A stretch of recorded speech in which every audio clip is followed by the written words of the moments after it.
Hey guys, it is Tamara. Thank you so much for coming back to my channel. Welcome back. I'm actually in a different location today. I am waiting on... Hey, why don't I just do a YouTube video really quickly and talk a little bit about some things that have been going on with us lately. Now, in the last video, I talked a lot about the George Floyd protests and the riots, and I gave you a little bit of history and some concepts to kind of help you understand what is going on. So I think that I would like to talk to you today about the types of grief that I think we've gone through, starting with Corona and then ending with the George Floyd protests and riots. And let's not forget the new young man in Atlanta who was 27 years old that was shot dead in the back by police after a scuffle. So, you know, we're continuing to deal with this day in and day out. You know, you would think that all the protests for George Floyd would have slowed down the impulsive response of law enforcement, but unfortunately it has not. So we have a long, long battle ahead of us. So I think we need to talk about the types of grief that we are experiencing and likely to experience. So thank you so much for coming back to my channel. For those who are subscribed and for those who are new, I encourage you to hit the subscribe button so you can stick around with us and be a part of our growing and validating and educational community. I think the benefits for you in this video today is that I'm going to highlight 4 different kinds of grief that I think that we are experiencing as a result of Corona, the George Floyd protests and riots, and the new situation in Atlanta, Georgia. So I feel a little bit weird with my shades, so I'm going to take my shades off, guys, so that you can actually see me. I hate when people wear shades, you know, and they're trying to talk to me. It just feels kind of shady, you know. But so let me just point out a couple of things. You know, I've been talking a lot about grief and loss on my channel because of my grandmother passing away in April, and we buried her in May, which is the month of my birthday, and so there's a lot of memories and a lot of grief in that month. And so I've talked a lot about grief and loss. I've been very open and transparent about my own recent grief and loss. And in those conversations, I talked about the 5 stages of grief, but I also talked about some other things that involve grief and learning how to process and you know, learning how to deal with loss.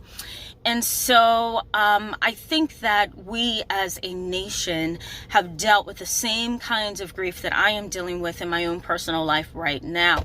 I think that, you know, as a nation, we are grieving the fact that we were locked inside our homes for 2 to 3 months. And even though we've gone on green, we are still struggling with the ability to be free, right? We still have to watch distancing. We still have to watch, you know, whether or not we're wearing a mask. Certain stores require us to wear masks, even though we may not wear them out in public. We have to wear them in certain stores, right? So our freedoms are kind of still taken away from us. Let's not forget kids who are going back for the new school year. Some kids still have to wear masks inside of their school. So they may be going back to school this fall, but they're going to have to wear a mask and they're going to have to rearrange their seating. Very, very imprisoning, right? So, you know, when you look at those kind of things, you say, now, wait a minute, I am not only grieving the fact that I lost my job or was close to losing my job or I was laid off, but I'm also grieving the fact that we are still not free in society because Corona has supposedly reintroduced itself to us. And so now we have some new cases, right? I'm not only grieving because of that, but I'm also grieving because I have my own personal strain and my own personal things going on. And I have my own personal barriers that I'm trying to battle in my own life, right? The other thing too is, okay, now we had George Floyd be brutally murdered by people that I suspected would protect us in society, not murder us. And so mode of, you know, the greatest of them all, right? I have to stand tall. I have to be strong. I have to deal with what's going on with me. I have to deal with, you know, what is before me that's a fight and a battle. I don't have time to deal with my own grief and my own pain, right? For me, I didn't have time to really grieve the burial of my grandmother because I was the executor of her estate. So I had to direct everything and lead everything and be a leader and, you know, be really strong for everybody involved. You know, even at the funeral, I felt the need to be strong for everyone else and myself, you know, so I didn't get a chance to grieve. And so my grief is kind of delayed. So every now and then it hits me that, wait a minute, my grandma's gone, you know, I don't have her to vent to or to talk to or to cherish, you know. So delayed grief. Now, delayed grief can also happen with issues such as the George Floyd protests and riots, right? The family had to try to calm the protests and the riots, and they're, talking with social media all the time and the news media. So why in the world do I have time to, grieve? Why in the world would I stop and pause, right? There's a whole civil rights movement right in front of me. So delayed grief, okay?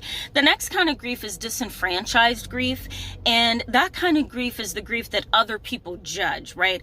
So this kind of grief is the grief that other people may say, why are you hurting? He's the one who fought the police officers. Why are you grieving and feeling depressed and lost right now? Because, he fought the police, he wouldn't cooperate, he's the one that was forging someone's signature, right? Disenfranchised grief basically says, hey, look, there's no reason for you to be grieving because they caused their own suffering, a suicide, they murdered someone, or they're in jail. That kind of grief basically says, get over it, okay? It was a suicide, it was warranted, get over it. That kind of grief is really hard to swallow. The next kind of grief is known as ambiguous grief, okay? And I have here in my notes that, it's the kind of grief that we feel when we don't see something, right? It's kind of like a torturing kind of a grief, I feel this pain in my heart and in my mind, but it's ambiguous, I don't have anything to tie it to. So an example of ambiguous grief would be, having a baby that's stillborn, right? You can't communicate with it. You can't talk to it. You can't really hold it, or a miscarriage is another example, or I'm feeling grief even though I'm not a part of George Floyd's family, even though I'm not a part of the riots and the protests, I'm still feeling the grief, I'm still feeling the pain. So ambiguous grief can be just as painful as any other grief. It's just a little bit different in how it's experienced, okay? And last but not least is what's called inconclusive grief, and that kind of grief is there's no body, there's no remains, it was a murder, there's nothing to really bury, there's nothing to put in the casket, right? Let's think, for example, Emmett Till. He was so butchered, for lack of a better word, that he did not look like himself in the casket, and so that's called an inconclusive grief, right? There's nothing that you can tie that grief to, right? Because there's either no body at all, or like I said, it doesn't look like the person. So these kind of levels of grief can really impact you in a major way. It's something that you really have to learn to cope with and identify, right? I talk about the 5 stages of grief right here in this video if you want to go back and watch it.